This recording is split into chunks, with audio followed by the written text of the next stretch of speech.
আপনি মানুন বা না মানুন, কিন্তু আমাদের প্রত্যেকেরই কখনো না কখনো কারোর কাছ থেকে সহায়তার প্রয়োজন অবশ্যই হয়। কেন কথা বললাম, চলুন উদাহরণ দেই।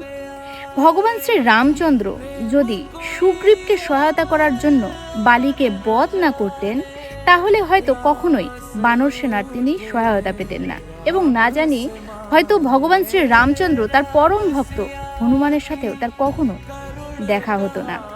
এমনকি যখন যুদ্ধ হয় তখন ভগবান শ্রী রামচন্দ্র রাবণকে বধ করতেই পারছিলেন না।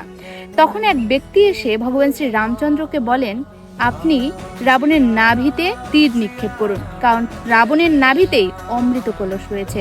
আর যখনই ভগবান শ্রী রামচন্দ্র রাবণের নাভিতে তীর মারে, তখনই রাবণের মৃত্যু হয়।